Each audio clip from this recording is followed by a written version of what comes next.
안녕하십니까. 신랑은 마침내 왔습니다. 오래 기다리고 늦어졌지만 마침내 왔습니다. 그러나 문제는 신랑이 왔을 때부터 생기기 시작했습니다. 신랑이 도착하기 전에 제일 큰 문제는 신랑이 언제 오나 하는 것이었습니다. 그러나 정말 문제는 신랑이 왔을 때 드러났습니다. 여러분이요, 우리의 지금 관심은 예수님이 언제 오시는가입니다. 그러나 기억하십시오. 참으로 예수님이 오셨을 때 여러분은 우리의 문제가 예수님이 언제 오시느냐가 문제가 아니었음을 알게 되실 것입니다. 신랑이 오기까지는 열처녀가 신랑이 언제 오느냐에 대한 시간에 대한 관심이었습니다. 그러나 신랑이 왔을 때 그들의 관심은 언제가 아니었습니다. 정말 문제는 다른 데 있었습니다. 어디에 있었습니까? 그들의 등잔에 있었습니다. 우리는 예수님의 재림에 대하여 또 그분의 신속히 오심에 대하여 말씀할 때 우리는 언제에 대한 관심으로 쏠리기가 참 쉽습니다. 그러나 기억하실 것은 문제가 언제 있지 않다는 것을 아셔야 합니다. 여기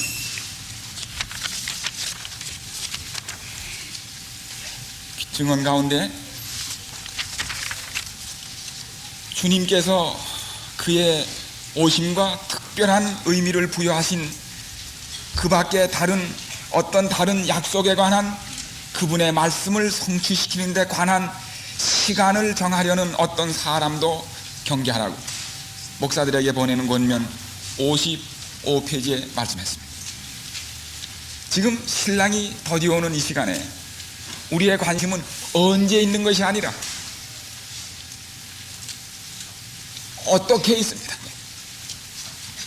신랑이 언제 오는 것 이상으로 어떻게 신랑을 맞이할 것인가, 거기 문제가 있다고 하는 사실입니다. when이 아니라 how입니다. 아무 사람도 할 수만 있다면 언제 은혜의 기간이 마치게 될지를 확실히 하기 위하여 성경을 연구하라는 명령이 어디에도 없다. 하나님께서는 그분의 비밀한 의논 속에 감춰둔 것을 선포할 아무 죽어야 할 인간의 입술을 갖지 않으실 것이다. 저는 종종 급속히 이루어지는 우리 주변의 모든 예언과 형편을 깊이 느낀 분들을 통하여 예수님이 언제쯤 오실 것 같으냐는 그런 질문을 받을 때가 있습니다. 여기 보니까 거기에 대하여 대답할 어떤 입술, 죽을 입술을 가진 어떠한 입술도 하나님이 주지 않으셨다고 했기 때문에 저도 그런 입술을 갖길 원치 않습니다. 우리의 관심은 when이 아니라 how입니다. 오늘 저는 참으로 이 더운 또 분주한 또 복잡한 모든 길들과 시간을 제치시고 이렇게 참 시간 전에 그 자리를 차지해 계시는 여러분들을 큰 부담을 가지고 바라보면서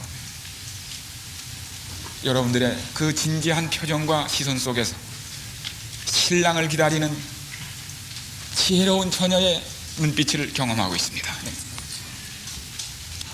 제일 중요한 것은 바로 그 두 부류의 처녀가 신랑이 오기 직전의 시간을 어떻게 썼느냐에 달려 있었다는 사실입니다. 저는 최근에 예수님의 재림에 관한 어떤 책을 읽으면서 그분이 이 두 부류의 처녀의 운명을 결정한 것은 신랑이 오기 전에 시간을 어떻게 썼느냐, 거기에 달렸다고 하는 사실이었습니다. 시간을 어디에 보냈는가 합니다. 오늘 저는 여러분들이 할 일 많은 세상에 밀린 많은 일들을 제치고 이 시간을 어떻게 쓰도록 우리에게 지혜를 주신 것 인해서 하나님께 다시 한번 감사를 드립니다.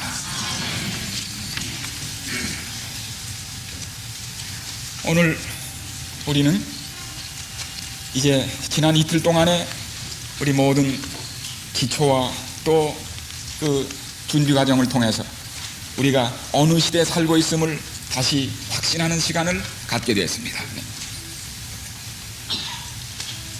지금부터 2500여 년 전에 기록된 예언에 오늘 우리가 사는 이 시대에 신문과 같이 정확한 예언이 있다는 사실은 정말 놀라운 사실이 아닙니까? 정말 놀랍지 않습니까, 여러분? 그게 요새 기사가 아니라 2500년 전 기사입니다. 참으로 놀라운 일이 아닙니까?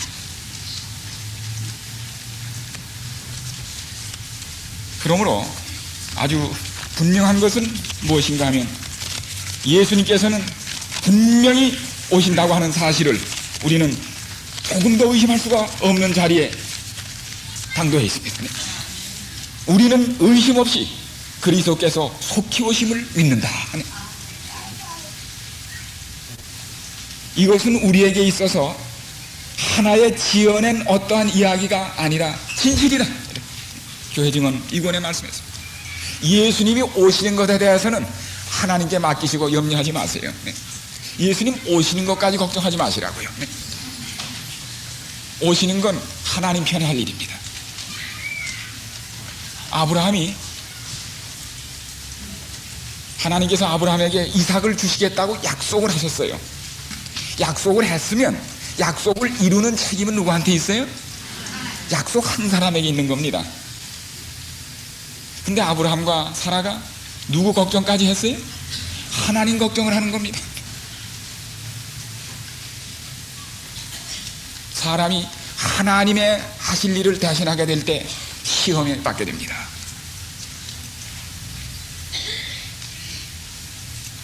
예수님이 오실 때 낫을 들고 오세요. 그리고 표상 가운데, 비유 가운데, 그 나타난 상징 가운데서 요한계시록 14장에 보면 예수님이 낫을 들고 계십니다. 여러분, 추수하시는 분은 예수님이세요. 농부가 추수하는 거지 곡식이 스스로 추수하는 게 아니에요. 거두러 오시는 분은 예수님이시고 언제 거둬야 할 것을 가장 잘 아시는 분은 누구세요? 농부입니다. 낫이 농부의 손에 들려 있음을 아셔야 합니다. 오시는 예수님이 낫자루를 잡고 계십니다. 오늘 우리는 불행하게도 그 낫을 뺏어서 자기가 들려고 하는 많은 경우의 일들을 보게 되는데 그것은 지나친 일입니다. 네. 하나님께 낫을, 예수님께 낫자루를 맡기시기 바랍니다. 우리가 할 일은 읽는 일입니다. 낫은 농부에게 맡겨드리고 우리는 읽는 일만 하시기를 바랍니다. 그래야 하면 주님께서 언제 벼야 하고 언제 거둬야 하는 것은 농부가 알아서 하실 겁니다. 우리가 이러한 일을 갖게 될 때 우리가 종종 예수님의 재림에 가까움을 느끼면서 당하는 여러 가지 시기에 관한 문제에 대하여 더 이상 시험을 당치 않게 될 것입니다. 저는 예수님의 재림을 솔직히 여러분 요새 목사님들이 또 많은 경우에 예수님 재림에 가까우심을 말씀하는 것에 대하여 부담을 느껴요. 왜냐하면 예수님 오심의 확실성과 징조를 말하다 보면 사람들이 또 무슨 생각해요? 시기정하나 보다 그래요. 여러분, 어떻게 우리 풍토가 이렇게 됐습니까? 이것은 교회를 위하여 아주 불행한 일입니다. 그러므로 여기 다시 말씀하시기를 나는 어떤 이들은 시간에 관한 가르침으로부터 일어나는 거짓된 흥분에 들뜨는 것을 보았다. 셋째 천사의 기별은 시간이 할 수 있는 것보다 더 강한 것이다 그랬습니다. 여러분, 우리가 가지고 있는 이 기별은 시간을 정하여 흥분을 시켜야 할 그런 성질의 것이 아닙니다. 이 자체에 그것이 포함되어 있어요. 이 자체에. 저는 분명히 말씀드립니다. 예수님의 재림이 10년, 20년을 늦어져도 전 기다릴 수 있습니다. 여러분 그렇지 않습니까? 10년은 못 기다려. 그렇다면 그 믿음이 잘못된 것입니다. 우리의 소망은 시간에 달려있는 것이 아니라 그들에게 달려있음을 기억하십시오. What is coming이 아니라 Who is coming. 무엇이 오느냐에 우리의 희망이 있는 것이 아니라 누가 오는가에 우리 관심이 있다는 사실을 아셔야 합니다.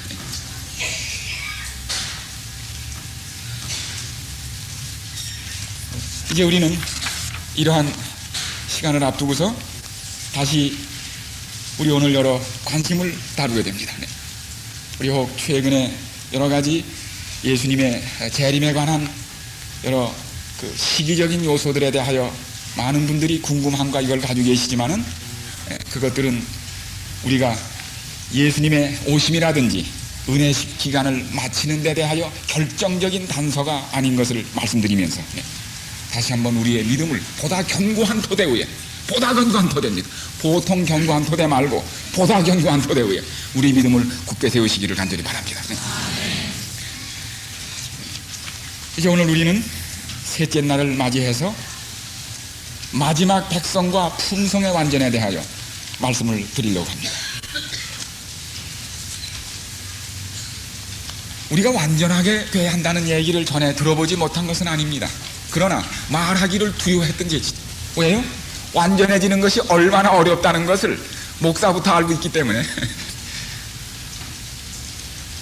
그 얘기를 말하는 것을 하면서도 우리가 두려워하는 마음으로 늘 해왔습니다.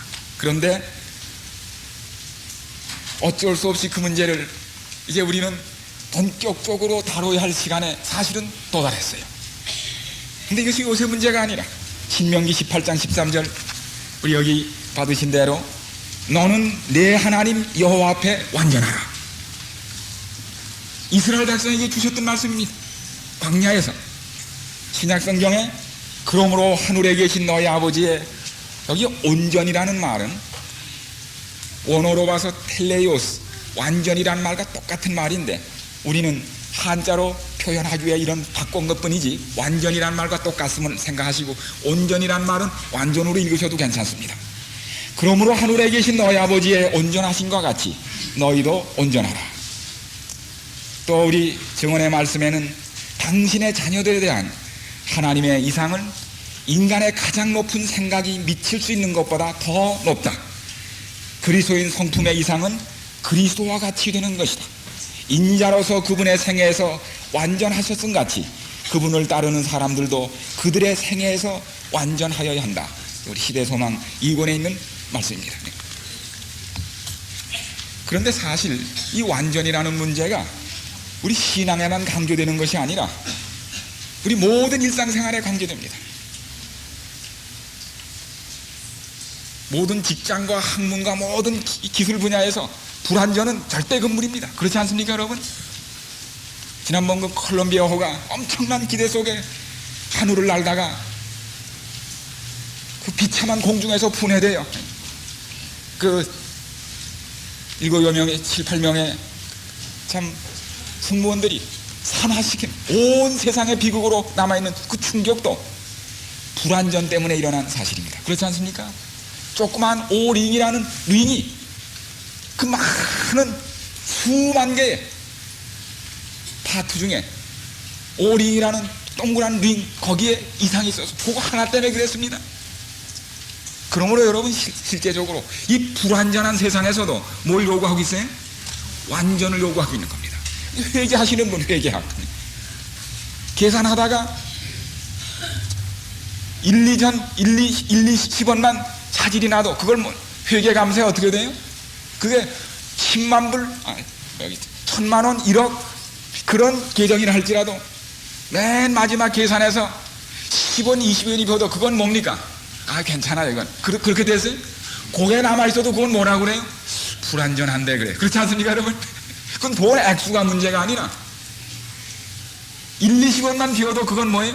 불완전으로 남아있습니다. 그렇습니까 안 그렇습니까? 네? 이 세상도 완전을 요구하고 있는 것입니다. 그래서 여기 나와 있는 대로 이 세상의 가장 높은 인생의 목표와 이상을 부여받은 영혼을 부여받은 그리스도인이 우리에게 하나님이 완전을 요구하신 것은 이상한 일이 아니라 마땅한 일입니다. 그렇지 않습니까 여러분? 그러므로 하늘에 계신 너희 아버지의 온전하신 같이 너희도 온전하라. 좀 하늘같이 높은 우리에 대한 기대가 여기 나다.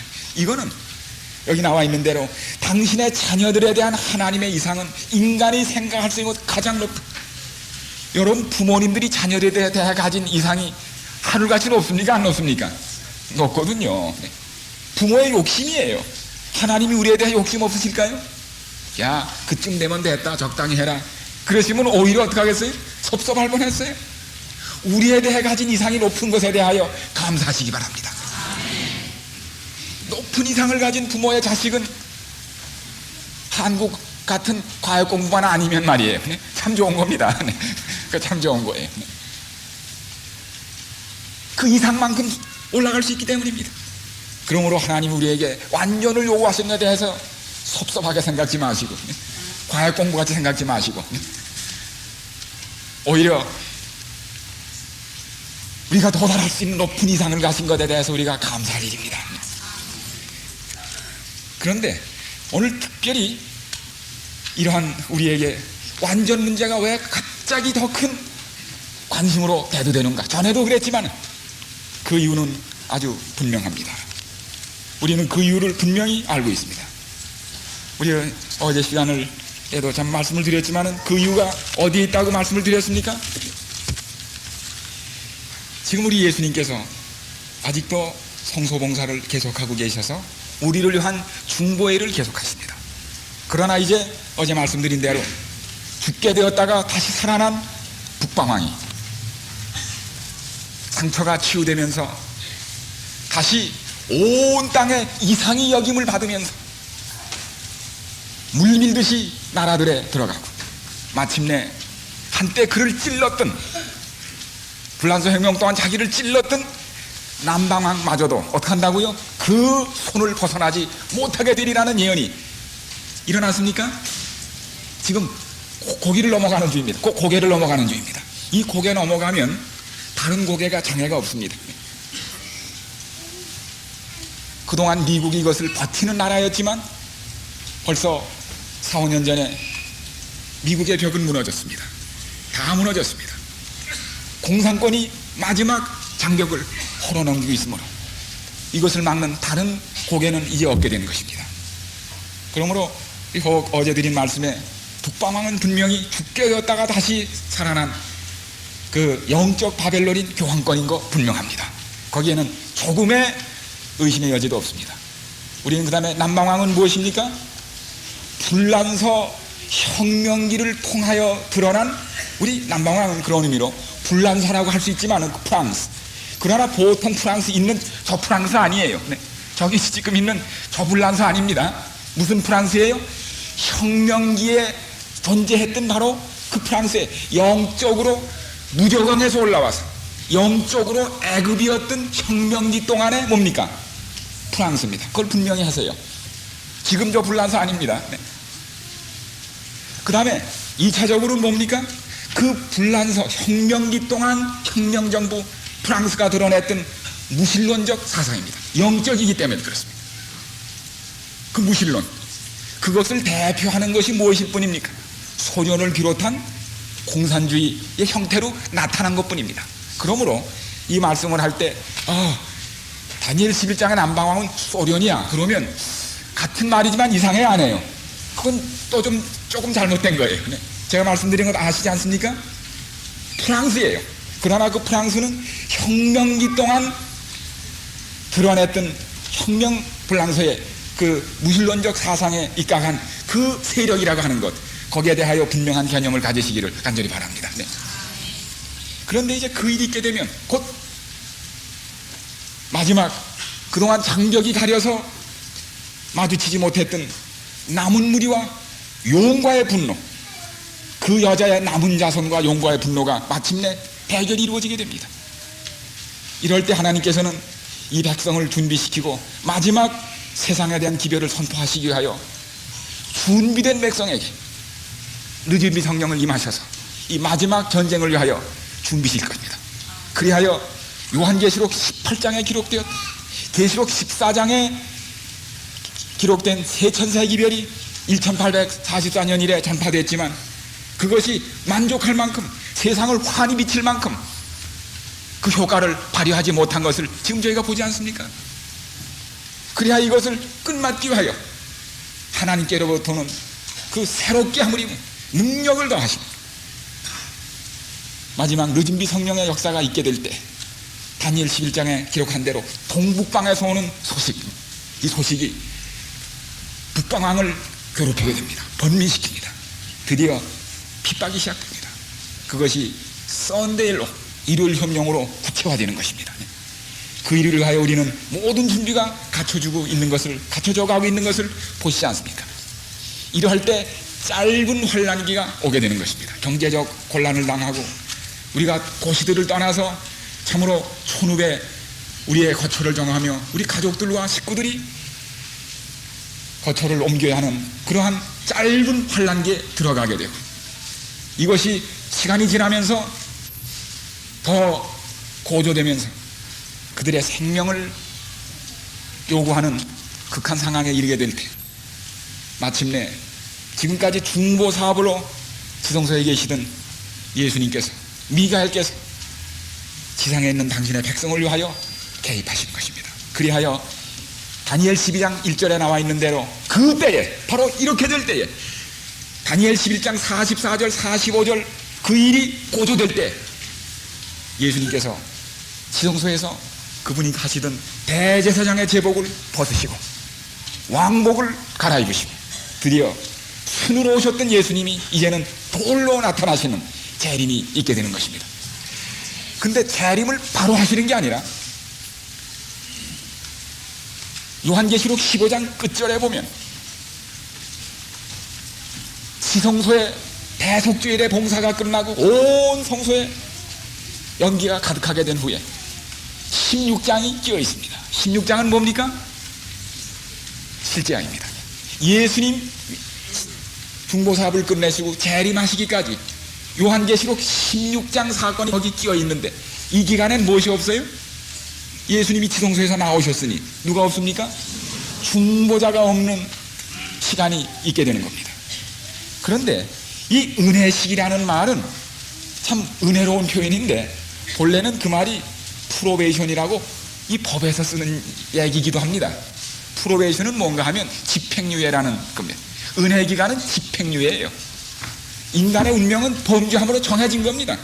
그러나 하나님께서 집행을 미루셨어요. 미루시는 동안에 누구를 보내셨어요? 예수 그리스도를 보내셔서 율법의 요구를 응하심으로 우리가 회개하면 우리에게 이미 선고된 마땅히 받아야 할 죄책이 뚜렷한 범과로부터 용서함을 받고, 그 일정한 기간이 지나면, 집행유예는 꼭 기간이 있습니다. 집행유예 중에 기간 없는 거 없어요. 그 기간이 지나면 이 모든 형이 취소되고 본래 신분으로 돌아가는 겁니다. 그게 집행유예예요. 그러므로 지금은 범죄한 이후로부터 예수님 재림까지는 집행유예 기간이에요. 이게 은혜식입니다. 그러나 우리 각자의 집행유예는 6천여 년 이 시간이 아니라 언제가 우리의 집행유예 은혜 기간이에요? 살아있는 동안입니다. 살아있는 동안 십자가의 의를 깨닫고 회개하면 우리의 인류에게 선교되었던 모든 죄에 대한 선고가 다 가고, 예수님이 재림하실 때 우리가 본래 하나님의 축복에 에덴 본래 인류에게 임한 그 축복에 다시 회복한 그 상태로. 그런데 그게 지금까지의 은혜 시기의 패턴이었어요. 그런데 마지막 때는 다른 패턴이 하나 나오게 되는 겁니다. 그러니까 죽으면서 은혜 시기가 다 끝났거든요. 지금까지는 그렇지 않습니까? 죽으면서 끝났어요. 그런데 이제는 예수님이 산 사람이 있는 채로 뭘 끝내야 돼요? 집행유예를 끝날 수밖에 없는 특수한 상황이 이르게 되는 겁니다. 지금까지는 다 죽으면 끝났는데, 그러니 살아있으면서 집행유예가 끝났으니 그게 재림하실 때까지 이 기간에 살아있으면서 끝난 사람들에게는 어떤 특별한 경험이 필요하다는 가정이 설 수 있습니까? 서게 되는 겁니다. 그래서 여러분, 이 마지막에 사는 사람은 일찍이 과거의 인류가 처해보지 않은 특수한 상황에 처할 수밖에 없게 되는 것입니다. 그래서 과거의 모든 백성에게도 완전히 요구됐지만, 개인적으로 시대적으로 같은 표준에 같은 의미에 완전히 요구됐지만, 마지막에 사는 우리 백성들에게 있어서 이러한 상황을 고려할 때 특별한 경험을 우리가 요구하게 되고, 이 백성들에게 그 경험이 요청되는 까닭이 바로 거기에 있는 것입니다. 네. 그리하여 우리가 과연 이제 곧 이르게 되는, 조만간 이르게 될 이러한 집행유예가 끝나고, 아주 집행유예가 끝나면서 죽으면 그 순간에 운명이 결정되는데, 사실은 그렇지 않고 살아있는 채로 끝남으로 이 나머지 기간을 우리가 어떤 상태에서 보내야 하는가, 이것이 무엇으로 연결되는가 하면 완전해야 된다는 얘기로 표현되기 시작하는 겁니다. 그러면 그 완전이란 뭐냐 이겁니다. 문제는 그 완전이 뭐냐 이겁니다. 어떤 걸 완전하다고 하는가 그겁니다. 그래서 우리가 가만히 있어, 그때 완전이라는 게 그렇게 사는 사람이 누구지? 찾아봐도 있어요 없어요 또? 네? 어디 누구 하나 이렇게 손가락을 해봐도 머리에 별로 떠오르지 않아요. 그 완전이 무엇인가? 근데 지금 생각하면, 야, 이거 교회 나온 지 10년 20년 이렇게 오래됐어도 아직 내가 봐도 그렇고 다른 사람이 봐도 그렇고 완전하지 못한데, 이 상태가 예수님이 오신다고 급속히 달라질까 하는 희망이 보여요 안 보여요 또? 네? 또 잘 안 보이는데 문제가 있어요. 이거 나는 모태교인인데 평생 믿어왔는데 이게 예수님 오신다고 갑자기 달라질까? 불안이 초조하고 불안한 것입니다. 그래서 오늘 이 시간부터 나머지 시간은 우리가 이 문제를 이제는 솔직하게 직접적으로 한번 대면해 보려고 생각합니다. 여러분이 가지셨던 그러한 고민과 부담을 저희도 같이 가지고 있습니다. 우리가 똑같은 몸을 가지고 똑같이 살고 있으니까. 그래서 우리는 이 나머지 3-4시간 동안에 이 문제를 직접 마주쳐서 가린 것 없이 정론하게 저희가 파헤쳐서 중거저 없이 이 기간을 보낸다는 그 완전의 뜻이 무엇인지를 저희가 이해할 뿐더러 경험하시게 되기를 간절히 바랍니다. 그래서 이런 현실에서 우리에게 가장 필요한 것이 뭔가 하면, 완전하게 되기 전에 완전히 뭔지를 먼저 아는 게 중요해요. 우리 어떤 데는 급하게 아이고 이 마케트에 뭐 살 게 있다고 해서 갔는데 뭘 사야 할 거를 잊어버리고 가는 수가 있어요. 그러니까 완전히 무엇인지를 안 후에야 완전하게 될 수 있습니다. 그렇지 않습니까 여러분? 그래서 우리는 이제 오늘 시간에 저희가 아주 빨리 여러분이 받으신 이 재료를 중심으로 해서 이 완전히 뭔가, 우리는 완전하면 한문 완전하다는 완자와 또 완전하다는 전자를 모든 것이라고 하는, 모두 완전해야 된다는 그런 의식 때문에, 또 영어의 perfection, 이 모든 것들이 우리에게 주는 부담이 완전히 무엇인가? 국어사전 찾아보면 부담이 됩니다. 그런데 사실 우리가 이제부터 살펴보시게 되겠지만 성경이 말하는 완전은 그 뜻이 다른 바가 있습니다. 우리가 사전에서 보는 완전하고 다른 의미가 성경과 증언의 말씀이 있는 것을 여러분이 깨닫게 되시면서 완전에 대한 생각의 개념이 달라질 것입니다. 그게 먼저 중요합니다. 자, 여기 보십시오. 우리 아주 시간의 그 제한 때문에 저희가 빨리빨리 이걸 하겠고, 또 이것을 여러분이 계속 연구하시는 과정이기 때문에 개인적으로 복습하는 일이 있게 되기를 바랍니다. 주님께서 성소를 떠나실 때 이 땅의 거민들에게는 암흑이 덮인다. 이처럼 두려운 시기에 의인들은 중보자 없이 거룩하신 하나님 앞에서 살아야 한다고 말씀한 것이 얼마나 적합합니다. 그런데 놀라운 사실은 이 문제가 필요하고 이런 것을 아는 교회가, 성경에 분명히 설정된 이 사실을, 이걸 아는 백성이 누구밖에 없어요? 여러분 이런 얘기 와서 들은 적 있습니까? 다른 일반 교회의 가르침이나 기별 속에 이런 걱정하는 거 들으신 적 있어요 없어요? 이것이 바로 무엇인가 하면 마지막 때를 위하여 하나님께서 한 백성을 일으키신 까닭입니다 여러분이요. 그렇습니다. 루터나 칼빈, 웨슬레나 이런 분들의 종교개혁을 하나님이 일으키신 거고 인정하셨어요. 맞습니다. 그러나 그것이 무엇으로는 부족해요? 오시는 예수님을 맞이하는 그 기별로는 미흡하다는 사실이 분명하지 않습니까? 그래서 하나님께서 이 시대의 마지막에 하나님의 계명과 예수 믿음을 가진 한 무리를 일으킨 까닭을 우리는 이 문제를 다루면서 확실히 깨닫게 되는 것입니다. 우리처럼 이 문제가 무엇인지를 알고 해결의 방안을 가지고 있는 교회가 눈을 부여도 볼 수 없습니다. 우리는 이것이 독선이 아니라 사실이기 때문에 말씀을 드리는 것입니다. 얼마나 큰 특권입니까? 우리의 대제사장께서 우리를 위하여 속죄하고 계시는 동안인 지금 우리는 그리스도 안에서 완전하게 되기를 추구해야 한다. 우리 구주께서는 비록 생각으로라도 유혹의 힘에 굴복당하지 않으셨다. 사람의 마음 가운데 그가 발을 붙일 어떤 것이 있는지 찾다가 어떠한 죄된 욕망을 품고 있으면 그것을 발판으로 유혹의 힘을 발휘한다.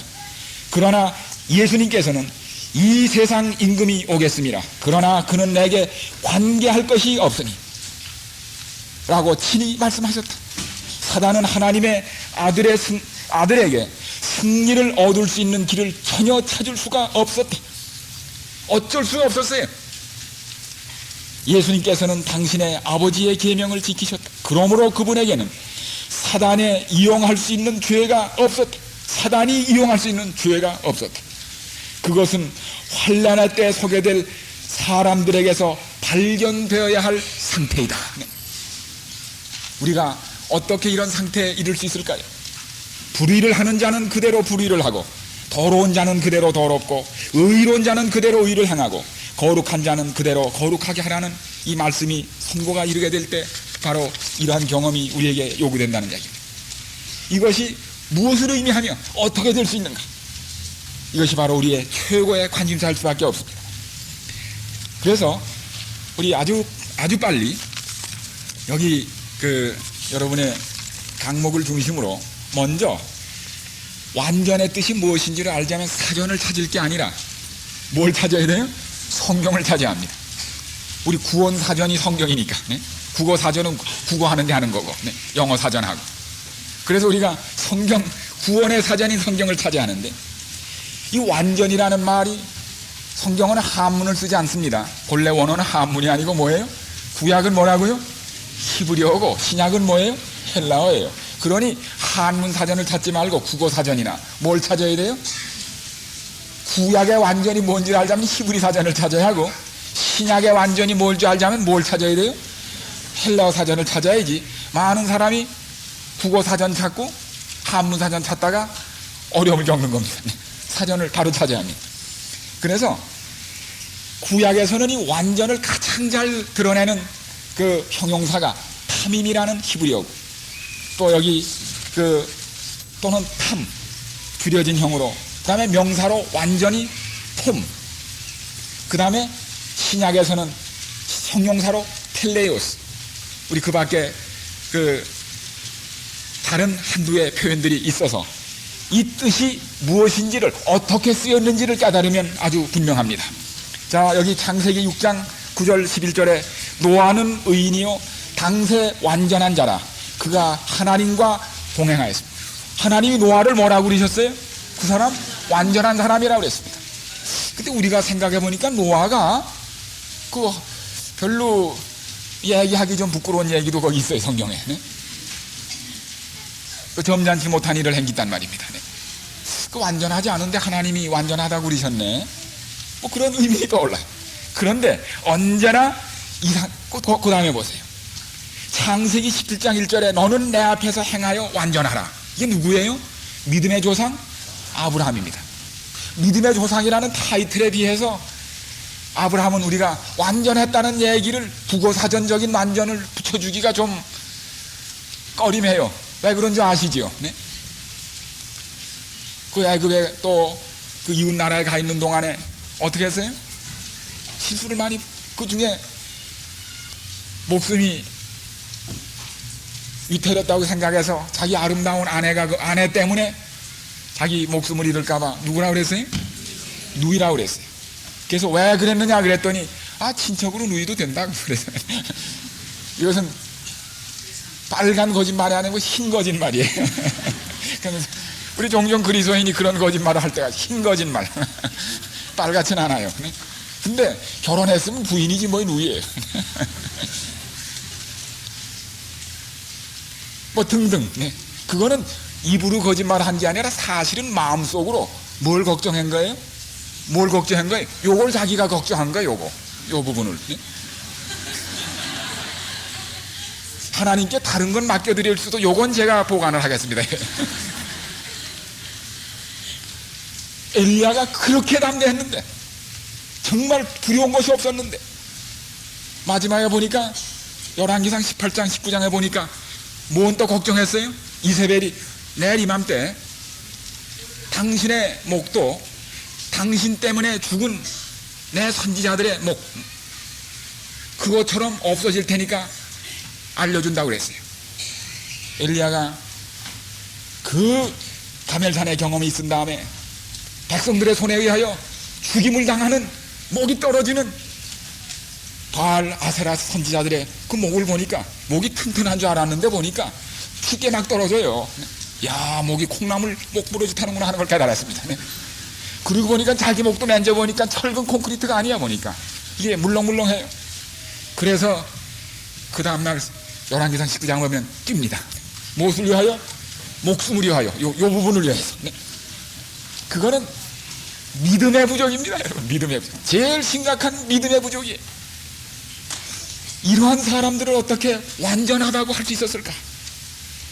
또 신명기 18장 13절에 보면 너는 내 하나님 앞에 완전하라. 그런데 여기에 보면은 이거 보니까 완전이라는 게 별거 아니구나. 또 이렇게 생각하지 마세요. 네? 이게 또 그 뜻이 아니에요. 네? 우리가 이 완전의 뜻이 깊어지면서 그걸 깨닫게 되십니다. 문제는 어떤 사람은 완전을 정말 완전으로 생각하고 어떤 사람은 완전을 아무것도 아닌 것으로 생각하는데 지금 문제가 있어요. 바로 네. 거기 바로 문제가 있어요. 자, 그래서 근데 여기를 보면은 제가 밑줄을 함께 쳤습니다만 완전이라는 말이 나온 다음에 꼭 아주 한 짝처럼 쫓아나오는 말이 있습니다. 그게 뭐예요? 행한다는 말이 꼭 쫓아요. 근데 우리가 행한다는 말은 work, 일한다는 말로 들리는데 행이 한문 행자가 말이죠. 그게 일한다는 행자가 아니고 뭐예요? 걸어간다는 행자예요. 걸어가는 거예요. work. work이에요. work가 아니고 일한다고 하는 게 아니라 걸어간다는 거예요. 동행이에요. 동행. 그러므로 성경에 가장 여기 하나님께서 마지막 예수님 오실 때 살아서 승천할 마지막 백성의 상징으로 모본으로 보인 게 누군가 하면 에녹입니다. 여기 나와 있지 않습니까? 이 선지자 에녹의 경건한 품성은 그리스도의 재림의 때 땅으로부터 구속함을 받게 될 사람들에 의하여 도달하여야 할 거룩함의 상태이다. 우리가 에녹처럼 그게 우리의 모본입니다. 그런데 에녹이 어떤 사람이었습니까? 그는 하나님을 기쁘시게 하는 자라고 얘기되어 있고 성경에 보면 에녹이 얼마 동안요? 300년 동안 하나님과 동행하였더라 그렇게 되어 있습니다. 동행. 그 동행에 문제가 있습니다. 동행이 뭐냐 이게? 무엇이 동행하는 거냐? 거기에 완전히 무엇이냐는 대답이 거기에 있게 되는 겁니다. 좀 분명해지지 않습니까? 두 사람이 아모스에 의합지 않고서야 어찌 동행하겠습니까? 길을 같이 가자면 어떻게 돼요? 뜻이 합쳐야 돼요. 집에서 부부가 좀 이런저런 일이 있으면 교회 올 때 동행을 못합니다. 좀 떨어져서 와요. 아주 심하면 멀리 떨어지고 조금 떨어지면 조금 떨어지고 그래. 늘 그런 건 아니에요. 오늘 저도 먼저 왔는데 좀 바빠서 먼저 왔어요. 또 그걸로 다 잘을 그런 수도 있어요. 네. 네. 이 완전은 하나님의 뜻과 두 사람의 의합, 뜻이 딱 맞는 걸 의미합니다. 우선 그게 완전의 첫째 뜻이 맞아야 같이 걷지 이거예요. 방향이 같고 뜻이 맞고 또 동행하면서는 뭘 나눠야 돼요? 대화가 있는 겁니다. 즉 대화를 의미해 교제, 펠로우십, 면밀한 끊임없는 가까운 사이 뜻의 일치함을 여기 표현하는 그런. 그런데 여기 보세요. 실제 에녹의 상태는, 에녹은 강하며 고도로 개발된 마음과 광범위한 지식을 가진 사람이었다. 그는 하나님께로부터 특별한 계시를 받는 영예를 누렸으나 하나님의 위대하심과 완전하심을 항상 느끼면서 하나님과 끊임없이 뭐함으로요? 교제함으로 가장 겸손한 사람 가운데 하나가 되었다. 하나님과의 연결이 밀접하면 할수록 자신의 연약함과 불완전함을 더 깊이 느꼈다. 그러니까 하나님이 에녹을 가장 완전한 사람으로 봤는데 에녹이 생각할 때 자기는 뭐예요? 정말 주읒된 불완전한 사람으로 느꼈다는 것입니다. 여기에 이상한 아이러니가 있어요. 그래서 성화된 생활에 보면 자기가 성화되었다고 주장하는 사람은 가장 성화되지 않았다는 것을 증명한다고 했습니다. 제가 혹 여러분에게, 여러분 참으로 저는 겸손합니다. 제가 얼마나 겸손한지 여러분이 아시죠? 그랬다면 여러분이 뭐라 그래요? 정말 교만한 사람 보겠네요. 성화된 사람은 자기가 성화됐다고 느끼지를 못하는 것입니다. 완전한 사람은 자기가 완전하다고 느끼지 못하는 것입니다. 여기에 이상한 이걸 뭐라고 그러, 이상한 뭐 있어야 하여튼 많은 사람의 문제가 뭔가 하면 자기가 성화됐다고 느끼려고 하는 게 문제가 있습니다. 완전하다고 느끼려는데 웅덩이가 있습니다. 우리는 최근에 그것을 절실히 보는 겁니다. 여러분이요, 성화나 완전은 느끼는 게 아닙니다. 그것은 하나님이 우리를 보시는 판단이라는 것을 기억하셔야 합니다. 우리가 성화되고 완전하다는 것은 우리의 느낌에 의한 것이 아니라 하나님이 보시는 시각이라는 것을 아실 때 우리가 보다 이 문제가 달라집니다. 네. 여러분이 보시기에 완전하다는 사람이 저만큼은 돼야지 하는 사람이 하나님 보시기에는 고려의 대상도 안 되는 경우가 있다는 걸 아셔야 합니다. 여러분, 바리새인들을 깔보지 마세요. 바리새인들이 예수님 당시에 믿으려면 저렇게 믿어야 돼, 그런 사람들입니다. 네. 그래도 사람이 믿으려면 저렇게 믿어야지, 저만큼 믿고 그래도 어디 천국 가고 영생 가겠다 하겠다고 애플리케이션 신청서나 저만은 돼야 내지, 그러던 사람이에요. 세리는 어떻게 생각했어요? 저런 사람은 뭐하러 태어나서, 그런 사람들입니다. 네. 괜히 그 입학원서 접수 창구만 저렇게 붐비게 하는가, 그런 사람이었어요. 그런데 예수님께서 판단하실 때 전 딴 판단을 하셨다는 것을 기억하셔야 합니다. 여기에 완전에 대한 큰 함정이 있다는 사실을 여기서 심각하게 깨달아야 합니다. 그런데 여러분, 이게 남의 함정 얘기가 아니라 라오디게아 교회가 이 함정에 지금 빠져 있다는 사실입니다. 저는 앞으로 이것을 강조하겠지만 심각한 문제입니다. 우리 목사들에게도 신자들에게도 우리가 가진 이 똑같은 문제들이 우리에게 게재됐다는 사실입니다. 그래서 이 하나님의 위대함을 본 사람만이 자기가 얼마나 작다는 걸 깨닫게 됩니다. 하나님이 얼마나 완전하심을 본 사람만이 자기의 부족함을 느끼는 것입니다. 바다에 나가본 사람만이 얼마나 우리가 참 작은 존재라는 걸 깨닫게 되는 것과 마찬가지입니다. 비행기를 타고 하늘을 나른 조종사들만이 하늘이 땅 말고 더 넓은 세계가 있다는 걸 알게 되는 겁니다. 늘 자기와 다른 사람을 비교하고 있는 사람은,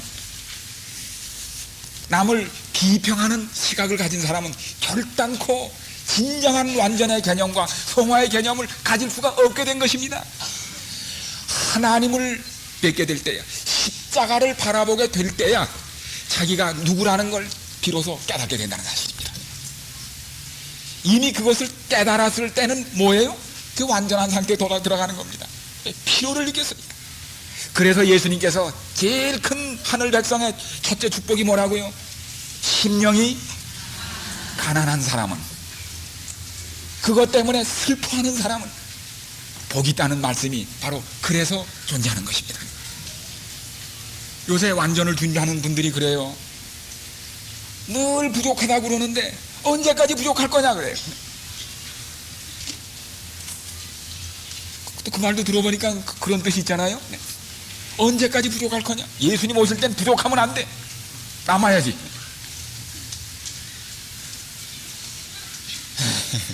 그런데 여러분 보세요. 이 포도나무의 비유에 보면은 여기 큰 하나의 큰 교훈이 있습니다. 이 포도나무의 비유는 성화와 완전에 대한 개념입니다. 비유입니다. 그건 그리스도인의 경험이고, 이제 교인 안 된 되려는 사람 얘기가 아니고 이미 그리스도 안에 들어온 사람입니다. 근데 여기서 큰 오해가 뭔가 하면은, 이 포도가 달리는 그 지점이 어디예요? 가지에 달린다는 데 문제가 있습니다. 근데 정말 이 포도를 달리게 하는 건 가지가 아니라 뭡니까? 우선 농부가 가꿔야 하고, 줄기가 영양을 빨아서, 가지는 뭐만 하면 돼요? 이렇게 줄기 딱 붙잡고 팔만 벌리고 있으면 여기 달리는 거거든요. 근데 포도가 줄기에 달리거나 뿌리에 달렸으면 감자처럼 문제가 없는데, 이게 어디 달려요? 가지에 달리는데 이게 문제가 있어요. 그래서 가지가 이렇게 보니까 어디 달렸어요? 자기한테 달렸으니까 내가 이 열매 맺었다 그러는 거예요. 근데 얼른 말하면 틀린 말이 아니에요. 바로 거기에 문제가 있는 겁니다. 이 마음을 먹을 때는 어떻게 되는가 하면 줄기와 가지 사이에 분리가 생겨요. 그래서 더 이상 열매가 못 맺게 됩니다. 그렇게 해서 안 그렇겠어요? 그러면 줄기가 듣고 뭐라 그래요? 그럼 맺어봐라 그래요. 네가 맺었다고 그랬으니 맺어봐라 그래요. 나 좀 쉰다 그러고.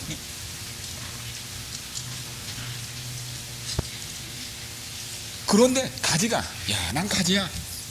나는 비록 나한테 달렸지만 그냥 순전히 농부가 가꾼 덕분이야. 그리고 줄기가 영양과 물을 준 결과고, 난 그저 할 일은 붙어있는 것밖에 없어. 난 정말 가지야.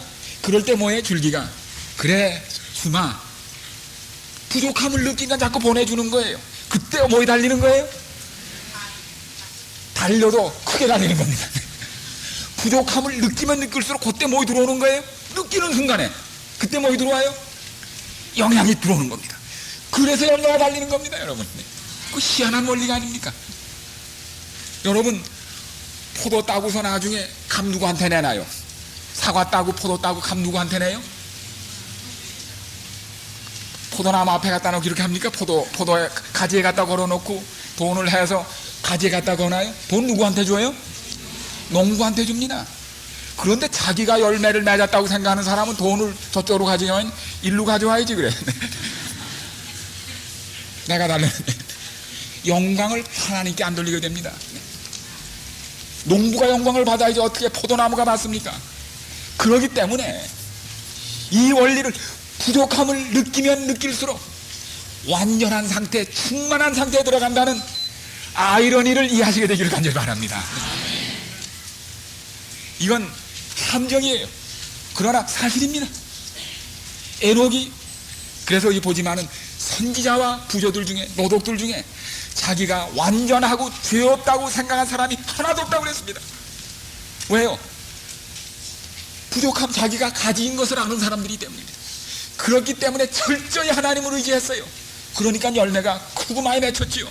그러니 그를 통하여 하나님이 영광을 받으셨으니 그는 하나님 안에서 완전한 사람이 된 것입니다. 사실 이만큼 하고 끝나도 됩니다. 이제 더우신데. 그 얘기입니다. 바로 그 얘기예요. 자, 그래서 이제 우리 그런 걸 보면서 우리 증언에 관한 말씀들이 훨씬 많이, 여기 우리 많이 있지만은 이제 저희가 이 지면의 제한 때문에 싣지 못했는데 이런 걸 뒷받침하는 많은 증언의 말씀을 혹 저희가 내게 될 250, 한 300페이지짜리 책 가운데서 모든 증언의 말씀을 성경 말씀과 한데 어울려서 이걸 거기 제공하려고 생각하는데, 여러분들이 그것을 접하면서 오늘 제가 드린 말씀을 친히 확인하게 되기를 아울러 바랍니다. 그래서 여기 보면은, 근데 이 완전이라는 것이 하나님의 해당돼서 쓰여진 경우가 세 군데가 여기 나오는데, 신명기 32장 4절, 그는 반석이시니 그의 공덕이 완전하고 그의 모든 길이 공평하며, 시편 19편 7절, 여호와의 율법은 완전하여 영혼을 소송케 하고. 이거 보니까 여기에도 물론 하나님은 완전하신 분인데 하나님이 완전하다고 하지 않고 뭐 완전하다고? 하나님이 하시는 일이 완전하다고 되어 있습니다. 하나님의 길이 완전하다고 되어 있습니다. 율법은 길입니다. 그래서 직접 하나님의 상태 완전이 아니고, 물론 그분은 완전한 분입니다. 하나님의 하시는 그 백성을 취급하시는 방법, 그 길이 완전하다는 겁니다. 그러므로 아실 것은 인간에게 쓰여진 완전이나 하나님에게 쓰여진 완전이 상태를 말하는 것이 성경의 목적이 아니라 뭐예요? 관계에서 나온 관계를 드러내는 표현이라는 걸 아셔야 합니다. 우리는 완전하다고 하면 뭘 생각하는가 하면 상태를 자꾸 말해요. 상태. 그거 아닙니다. 성경에서 말한 것은. 여기에 벌써 큰 차이가 존재하는 것을 보게 됩니다. 우리 그래서 그 다음에 이 탐이라는 표현으로 된 성경에, 그것도 완전이란 건데 우리 번역 성경에는 그것을 욥기 1장 1절, 그 사람 욥은 순전하고 정직하며 하나님을 경외하여 악에서 떠난 자라. 욥 9장 20절, 내가 의로울지라도 내 입이 나를 정죄하리니 가령 내가 순전하다 할지라도, 완전입니다, 나의 패괴함을 증거하리. 하나님은 욥을 완전하다고 그랬어요. 자랑하셨어요. 이웃에 다니시면서 우리 욥 완전하다, 우리 욥 완전하다 그랬어요. 자식 자랑하듯이 얼마나 좋으셨는지. 사단이 제 보기에는 완전하지 않습니다. 한번 해볼까요? 그래서 이제 일어나지 않습니다. 그런데 욥은 자기 고백 가운데 자신은 뭐 있다고요? 내 입이 나를 정죄하리니, 내가 입을 생각하면 이게 늘 입이 문제예요. 내가 입을 생각하면 내가 완전하다고 할 수 없다는 걸 알았습니다.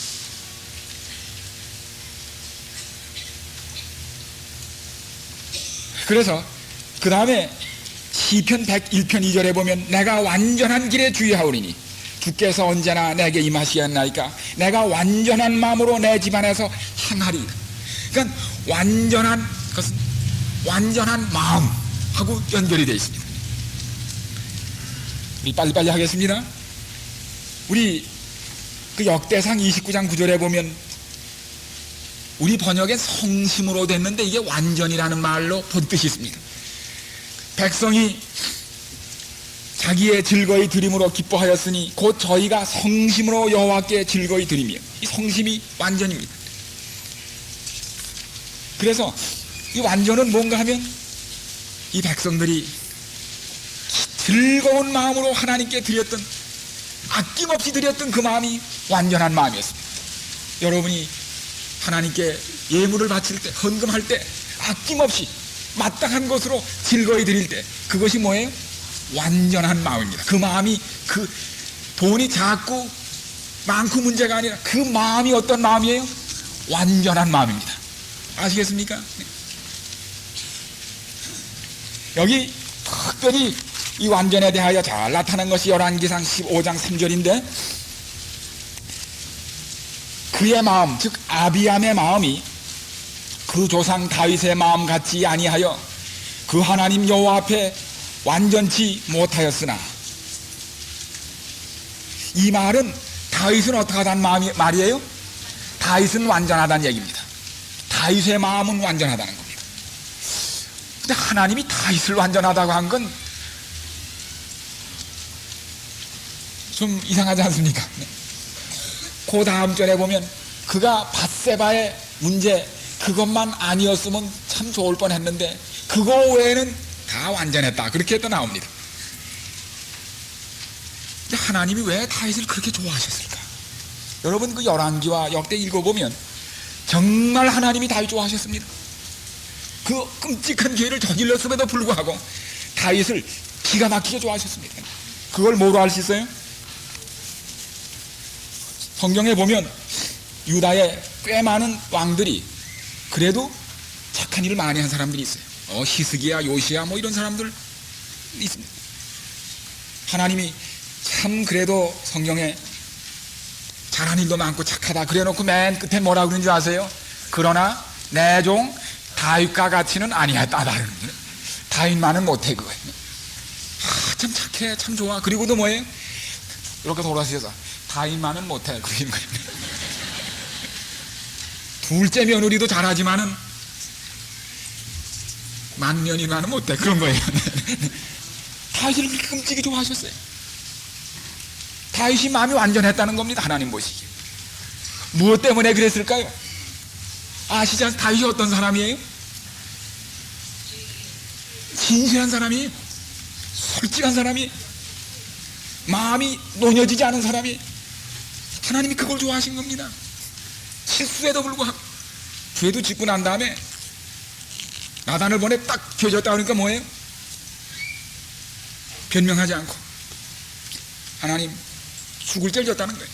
대롱대롱 내달리면서 하나님 용서해달라는 거예요. 너 매를 어떻게 맞을래? 누구한테 맞을래?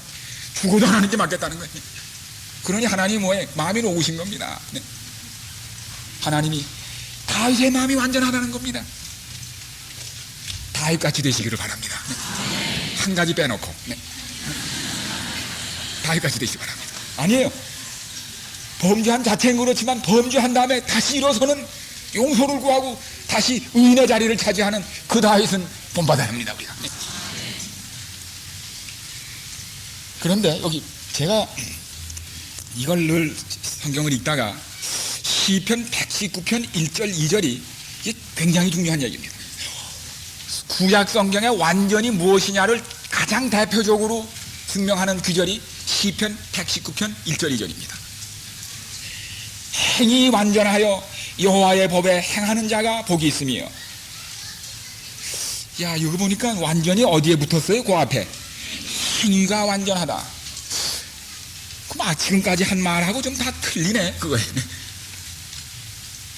여호와의 법에 행하는 자가 복이 있으며.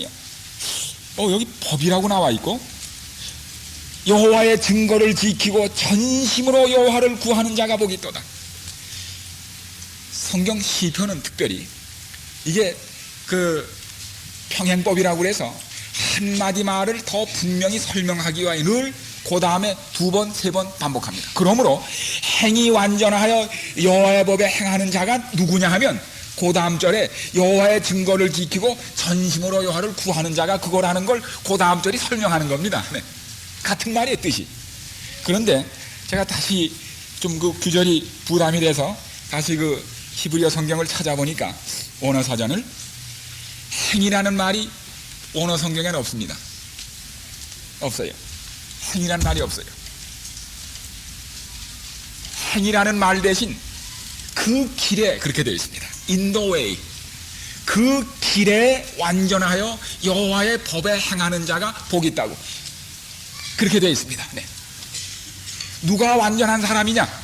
자기가 완전한 사람이 아니라 완전한 하나님의 법도로 그 길로 걸어가는 사람이, 걸어가면서 하나님과 에녹처럼 노독처럼 뭐 하는 사람이에요? 동행하는 사람이 복이 있다는 그겁니다. 똑같은 뜻입니다. 행이라는 말이 아니에요. 그 길에 동행하자면 길을 같이 가야 되지 않겠어요? 그렇지 않겠어요? 그 길이 뭡니까? 그 길이 뭐예요? 하나님의 율법입니다. 그 율법을 우리가 마음에 간직할 때 하나님하고 마음이 맞아져서 같은 길을 가게 된다 이겁니다. 이치가 맞지 않습니까, 여러분? 길이 같아야 동행하지요. 그 길이 율법입니다. 율법을 범하면서 하나님과 같이 가겠다는 말은 중앙선을 타면서도 경부선으로 가시는 하나님하고 같이 가겠다는 얘기예요. 길이 다르면 다르게 가는 거예요. 율법은 우리를 동행하도록 공간을 같이 마련하는 그런 일을 한다는 사실입니다. 그런데 여기 나오는 법이, 요건 우리가 좀 말씀을 드리고 지나가는 게 좋겠어요? 이 법이라는 말이 우린 법하면 자꾸 십계명을만 생각하는데 이 법이 십계명만을 말하는 것이 아니라 히브리 말로는 토라입니다. 토라. 토라라는 말은 첫째는 모세오경이에요. 그걸 토라라고 그래요. 그 다음에 십계명도 토라라고 그래요. 그리고 하나님이 계시로 주신 모든 거룩한 가르침 전체를 법이라고 합니다.